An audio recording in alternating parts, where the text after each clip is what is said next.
কি ঘটেছিল? দেখুন, এটা সিপিএম একটা দীর্ঘদিনের দল।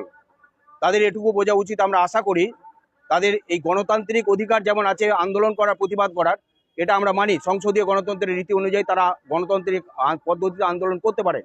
কিন্তু বিডিও অফিসের ক্যাম্পাসের মধ্যে একটা এখানে কাজ চলছে, এসআইআর কাজ চলছে, এখানে অ্যাটেনশন ব্রেক হচ্ছে, এখানে বিডিও সাহেব তিনি হিয়ারিং করছেন, সেখানে মাইকিং করে এখানে ভিতরে ঢুকে একটা বিশৃঙ্খলা সৃষ্টি করার চেষ্টা করা হচ্ছে এবং সেখানে বিজেপি তৃণমূলকে দোষারোপ করা।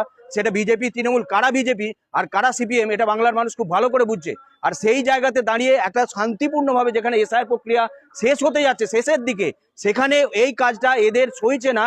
এদের গাত্র দেওয়া হচ্ছে যে এত একটা বড় প্রক্রিয়া সেটাকে এত সুষ্ঠুভাবে কিভাবে মানে সমাপ্ত করার একটা কাজ অতি মানে পুঙ্খানুপুঙ্খভাবে বিশ্লেষণ করে যখন সরকারি কর্মচারীরা তাদের টেম্পারামেন্ট বজায় রেখে তখন কাজটাকে যখন তারা 11 আওয়ারে মানে হাই টাইম তাদের কাছে, সেই সময়ে ক্যাম্পাসের মধ্যে ঢুকে একটা বিশৃঙ্খলা সৃষ্টি করার চেষ্টা করা হচ্ছে।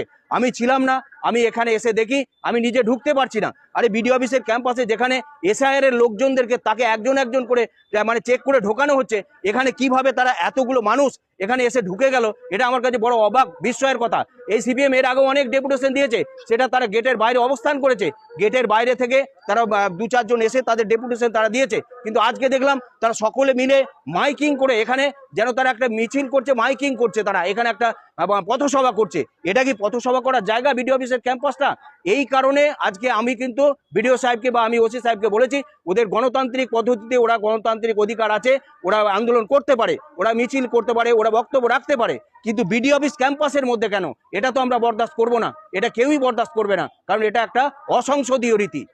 হ্যাঁ, ওদের দেখে যে একটা বিশৃঙ্খলা হতে পারে, সেই এসআইয়ের লাইনে যারা ছিল তারা কিন্তু তাদের এসআইয়ের সেই কাজ বাদ দিয়ে তারা কিন্তু এখান থেকে ভয়ে চলে গেছে। যে ওরা যেভাবে বড় বড় লাঠিগুলোকে নিয়ে, দেখবেন যে ডান্ডাগুলোকে নিয়ে ওরা পতাকা টাঙিয়েছে, সেই পতাকার এগুলো স্টিকগুলো দেখবেন সেগুলো মোটা মোটা ডান্ডা। আর ওদের অ্যাটিচিউডগুলো দেখেছেন, এখানে বাইরে বেরিয়ে আয়। আমরা শাসক দলের লোক, আমাদের হচ্ছে একটা ধৈর্যের পরীক্ষা ওরা নিচ্ছে। তার কারণ আমাদের মাননীয় মুখ্যমন্ত্রী মমতা বন্দ্যোপাধ্যায় তিনি সদা সর্বদা বাংলার মানুষের স্বাধীনতার কথা সব থেকে বড় বলেন, বাক স্বাধীনতার কথা। সেই জায়গায় আমরা তাদের স্বাধীনতায় হস্তক্ষেপ করতে চাই না, কিন্তু যেটা সংসদীয় গণতন্ত্রের রীতি অনুযায়ী একেবারে অবৈধ, এই ক্যাম্পাসের মধ্যে ঢুকে তারা মাইকিং করছে, তারা বক্তব্য রাখছে, এটা আজ পর্যন্ত এই বিডিও অফিস দেখেনি। তাই আমরা কিন্তু বাধ্য হয়েছি পুলিশ প্রশাসনকে বলতে বা এখান থেকে এই ক্যাম্পাসটাকে ফাঁকা করতে, এই ক্যাম্পাসটা মানুষের নিরাপদ জায়গায় যাতে ফিরে আসে, সেই কারণে তাদেরকে গেটের বাইরে যাওয়ার জন্য আমি বিডি সাহেবকে এবং ওসি সাহেবকে আমি অনুরোধ করেছি, সেই মোতাবেক তাদেরকে বাইরে বের করে দেওয়া হয়েছে। হ্যাঁ, বাগবিতণ্ডা তারা নেশা করে আছে, 2-4 জন